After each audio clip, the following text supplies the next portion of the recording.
Let's be honest.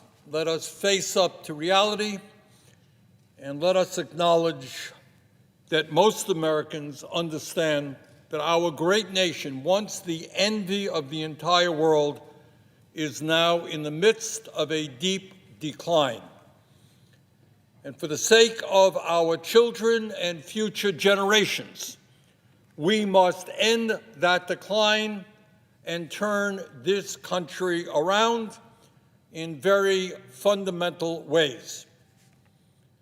Mr. President, not so many years ago, the United States of America was admired, respected by people throughout the world for our generosity, for our concern for the poor of the world, for our democracy, for our Constitution, for our rule of law, for our way of life.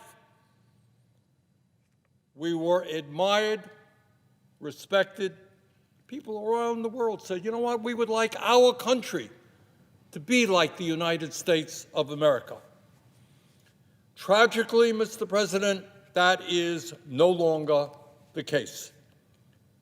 I was just on the phone this afternoon with an elected official in Europe who literally could not believe what is happening to our country today, and I fear that millions of people throughout the world, in every continent of this world, in every country in this world, are looking at the United States of America and say, what in God's name is happening to that great country?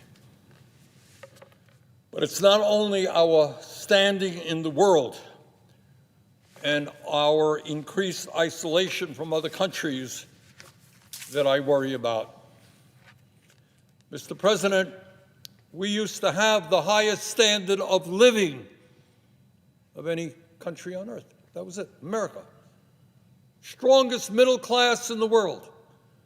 We used to be a country where the American dream said that our young people will do better than their parents. My dad came to this country at the age of 17, having dropped out of school at the age of 14 from Poland, with the dream that his sons would do better than they did. My mom graduated high school with the dream that maybe her sons would have a college education. That was the dream of millions of people. We work hard so that our kids would do better. The reality today, according to a number of studies, is that everything equal, unless we turn around, our younger generation will have a lower standard of living than their parents. They will own their own home at a much older age than their parents. And when we talk about America being in a state of decline and the need to bring about fundamental transformation of this country, understand that 2/3 of the American people, according to a New York Times poll the other day, 2/3 of the American people now believe that a middle-class lifestyle is out of reach. We used to be a country of the middle class, and now 2/3 of the American people say, no, the American middle-class lifestyle is out of my reach. Mr. President, we used to be the best educated country on earth, best public school systems on earth. Not the case anymore. We used to have the best health care system of any country on earth. Not anymore. We used to provide good, affordable housing for our people. Not anymore. We used to have the most advanced transportation system in the world. Not anymore. Just take a look about how the city of Washington dealing with the current snowstorm. In many respects, our great nation is falling further and further behind other countries, and we must not allow that to continue.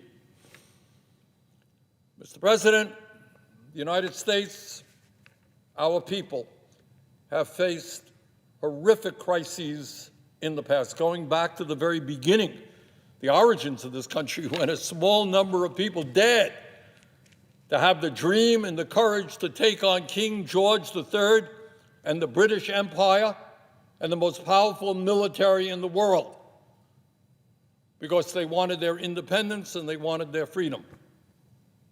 That was a crisis, and they prevailed.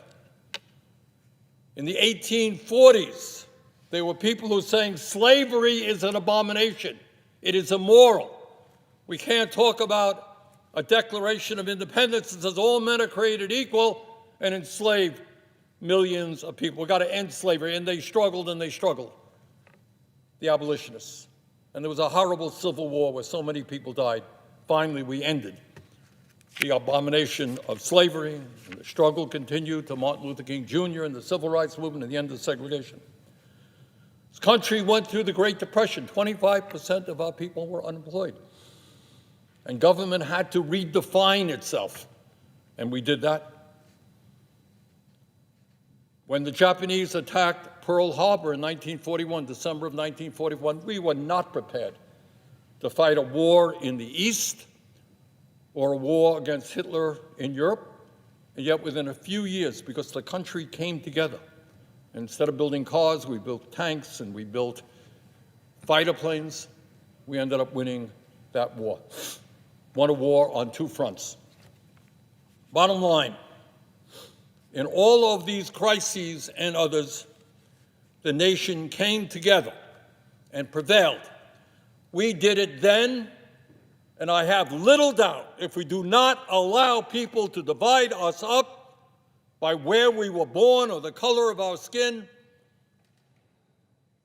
we can once again overcome the crisis that we are in right now, which in my view is the most serious crisis in the modern history of our country. And let me just say a few words about what is happening in Minneapolis right now as I speak.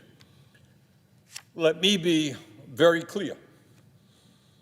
America is not about and must never be about a domestic military force called ICE, which, as we speak at this moment, is occupying a military occupation of one of our great American cities, Minneapolis, and is terrorizing the occupants in that city.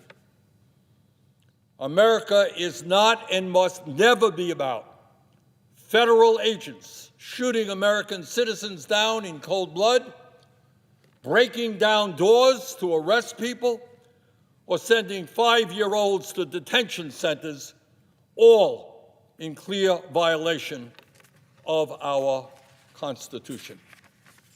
That is what takes place in dictatorships, in authoritarian societies, where there is not a rule of law. It does not and it must not be allowed to take place in the United States or any democracy on earth. So let me be very clear. ICE must get out of Minnesota now. ICE must get out of Maine now. ICE must stop terrorizing the American people. Not another penny should be given to ICE or Customs and Border Patrol unless there are fundamental reforms in how those agencies function and until there is new leadership at the Department of Homeland Security and among those who run our immigration policy. To be clear, Kristi Noem and Stephen Miller must go. But Trump's movement toward authoritarianism is not just about the use of his domestic army against the American people. It is about his attack against Venezuela in direct violation of the Constitution and international law, where he not only lacked congressional authorization, but where no one in Congress had any knowledge about what was taking place. Trump's authoritarianism is about disrupting the 100-plus year alliances we have had with our allies in Europe and insanely threatening to seize Greenland from our longtime ally, Denmark.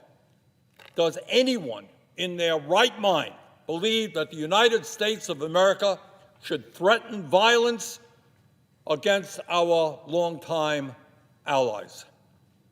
Trump's authoritarianism is about attacking Europe every day, one attack or another, because it is a continent of democratic countries, all very different, but they are democratic countries which actually elect their leaders. And apparently, increasingly, Europe and these countries will not simply do Trump's bidding, will now come to him with all kinds of gifts, while at the same time, as he attacks Europe every day, demeans Europe, insults Europe, he is busy cozying up to his autocratic friends in Saudi Arabia, who have helped line his pockets with billions of dollars from cryptocurrency and real estate deals. Not a problem that the head of Saudi Arabia is a murderer who our intelligence agency believed was responsible for the death of Washington Post correspondent Jamal Khashoggi. He is our ally. He's got a lot of money, trillionaire family, wealthiest family on earth. Could do Trump family a lot of good. Not a problem that one of our allies is Benjamin Netanyahu, who has engaged in atrocities against the people of Gaza and is now under indictment by the International Criminal Court as a war criminal. Good ally. Those are the kind of guys we want. War criminals, trillionaires who put dissenters in jail. Saudi Arabia, a dictatorship.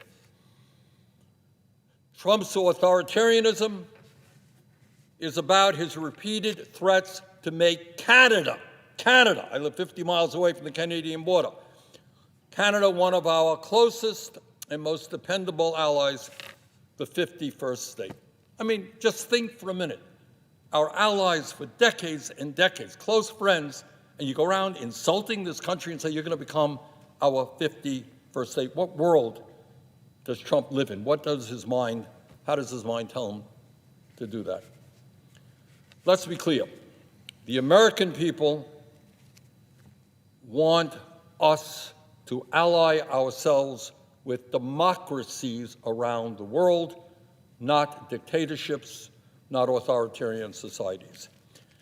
They do not want to be allied with or put American lives on the line for dictatorships like those that exist in Saudi Arabia, Qatar, the United Arab Emirates, or least of all, Putin's Russia. Mr. President, everyone in this chamber, including my Republican colleagues, understands that when Trump usurps the power of Congress, when he attacks the courts, when he threatens and intimidates the media and universities, and perhaps most significantly, when he brings criminal charges against his political opponents, be they liberal Democrats or conservative Republicans, that this man is a danger to everything this country stands for. My Republican colleagues know this, and the time is long overdue for them to begin speaking out against Trump's dangerous movement toward authoritarianism. We can disagree on the issues. We do disagree on the issues. But we should and must agree that this country not move toward an authoritarian society with more and more power in the hands of the President of the United States.